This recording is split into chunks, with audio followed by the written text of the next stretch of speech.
on commence avec Fraternité Matin qui se fait l'écho des décisions arrêtées par le Conseil des ministres d'hier.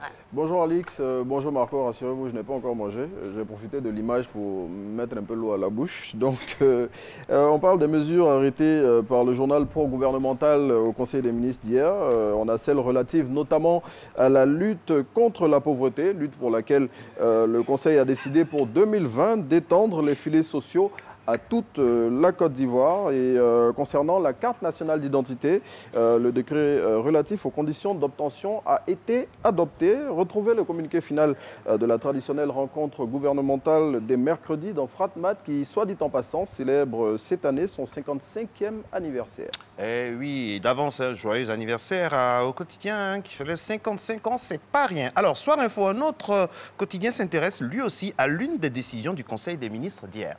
Et cette décision concerne le secteur bancaire et plus précisément la BHCI. Et, on en parlait hier. Eh bien, pour lui venir en aide, le gouvernement a décidé je vais me retrouver dans mes papiers. Le gouvernement a donc décidé de reprendre le contrôle de la Banque de l'Habitat de Côte d'Ivoire. Donc, plus de détails sur cette décision dans Soir Info de ce jour. Et c'est connu, l'échéance à venir, c'est bien sûr les élections présidentielles de 2020. Et cela a fait l'objet d'une rencontre dans l'Hexagone. Et c'est ce que nous dit l'Inter avec cette une. À moins d'un an de la présidentielle, une rencontre tenue à Paris pour une transition politique en Côte d'Ivoire. Le quotidien qui va au-delà de l'info nous dit qui sont les acteurs de cette rencontre et les décisions qui y ont été arrêtées. Selon le confrère qui cite l'un des participants de cette initiative qui s'est tenue dans la capitale française, l'objectif est d'éviter un embrasement de la Côte d'Ivoire. Plus de détails dans l'Inter de ce jour. Allez, nous sommes avec l'Inter. Nous restons avec l'Inter qui consacre un article à plusieurs scandales restés hélas sans suite en Côte d'Ivoire. Oui, et c'est en manchette cette fois que le quotidien parle de ces affaires de gros sous restées sans suite. Ce sont notamment celles de l'agrobusiness, du Probokwala. On se souvient, ce navire hollandais qui avait déversé des déchets toxiques en Côte d'Ivoire en 2006. Autre affaire évoquée par l'Inter, c'est celle des banques volantes ou maisons de placement d'argent ou encore celle de l'entreprise de téléphonie mobile Comium qui a fermé ses portes en 2016, laissant sur la paille des centaines d'employés sans la moindre indemnité. Retour sur toutes ces affaires qui ont fait couler beaucoup d'encre et de salive dans l'Inter de ce jour.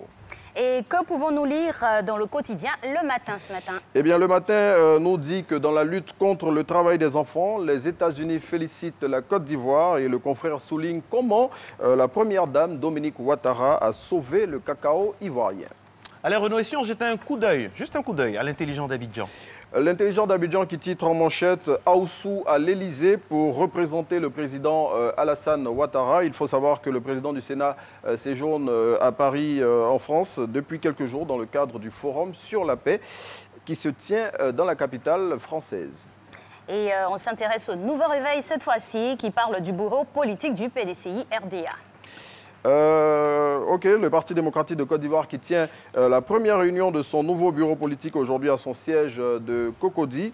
À ce sujet, le nouveau réveil nous donne des tuyaux sur ce que le PDCI-RDA plutôt pourrait décider concernant la présidentielle de 2020 et notamment sur l'identité de la personne avec laquelle Bédié pourrait former la paire gagnante pour 2020.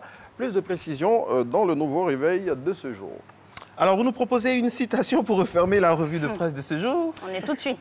Oui, une citation qui est passée à la postérité, qui est connue de toutes et qui est extraite d'un discours mémorable prononcé par Félix Houphouët-Boigny, le bâtisseur de la Côte d'Ivoire moderne, le 30 juin 1976 à la tribune des Nations Unies. La paix, ce n'est pas un vain mot, c'est un comportement.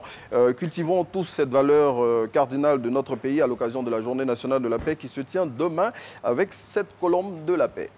Exactement.